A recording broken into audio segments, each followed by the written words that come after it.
নমস্কার বন্ধুরা, দেখতে পাচ্ছেন আমি একটা রেলগেটের সামনে দাঁড়িয়ে আছি। অ্যাকচুয়ালি এটা আমার স্কুলের রেলগেট। স্কুলে আসি যখন তখন এই রেলগেটটা ক্রস করে আমাকে যেতে হয়। এভরিডে এটা একটা যন্ত্রণার আপনারা বলতে পারেন, কেন কি প্রত্যেক দিন আমি যখন সকালে আসি তখন প্রায় দিনই 20 মিনিট 25 মিনিট এখানে দাঁড়িয়ে থাকতে হয়। আবার ফেরার সময়ও তাই, আজকেও দাঁড়িয়েছিলাম। তো জাস্ট গেটটা খুললো, আমি বেরিয়ে এলাম। তখন ভাবলাম একবার করে আপনাদেরকে দেখাবো এখানে কি অবস্থা হয়। মানে এমনভাবে এরা বন্ধ করে রাখে যে একটা ট্রেন হয়তো আসছে 5 মিনিট 7 মিনিট পরে, তার জন্য অতক্ষণ ধরে গেটগুলো বন্ধ করে রাখ। মানে এত আনসাইন্টিফিক এরা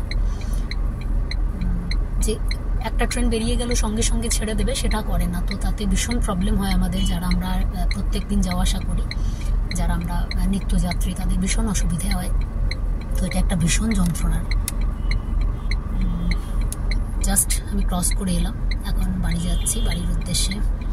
তো মনে হলো একবার আপনাদেরকে দেখাই এই জায়গাটা। এখানটা প্রচণ্ড বৃষ্টি হচ্ছে বাইরে, তো এখন যাব 40 কিলোমিটার্স। চলুন দেখুন, এখন NH-19 আমি উঠছি। এখন NH-19 ধরে আমাকে যেতে হবে প্রায় 30 কিলোমিটার্স। NH-19 এটা। প্রচণ্ড বৃষ্টি হচ্ছে, দেখা যাচ্ছে না কিছু। সামনেটা মোটামুটি একটু তাও দেখা যাচ্ছে।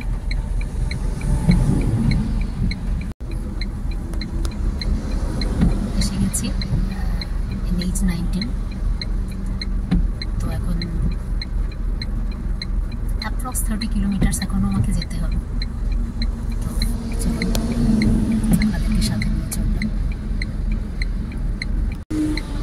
এরকম ন্যাশনাল হাইওয়েতে আপনি গাড়ি নিয়ে যাচ্ছেন আর বাইরে প্রচুর বৃষ্টি হচ্ছে, তাহলে দু একটা গান হবে না? তাও তো হতে পারে না। আমারও একটা গানের কথা মনে হচ্ছে। এ বৃষ্টিতে ভিজে মাঠে চলো চলে যাই, তুমি আমি দুজনেতে মজা করে ভিজে আসি পাশাপাশি। এই বৃষ্টিতে ভিজে মাঠে চলো চলে যাই, তুমি আমি দুজনেতে মজা করে ভিজে আসি পাশাপাশি। এই বৃষ্টিতে ভিজে মাঠে চলো চলে যাই। এমন যে হলো এলো মেলো এই বৃষ্টি ধারায়, পাগল হাওয়ায় ভরিয়ে দিল কানায় কানায়।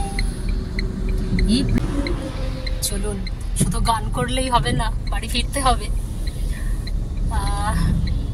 বৃষ্টি তো হচ্ছেই, দেখি কতক্ষণে বাড়ি পৌঁছই। আর বাড়ি ফিরে এই বৃষ্টিতে কি খেতে ইচ্ছে করে বলুন তো? বেগুনি, আলুর চপ। জানি কোনোটাই এখন পাবো না, কেন কি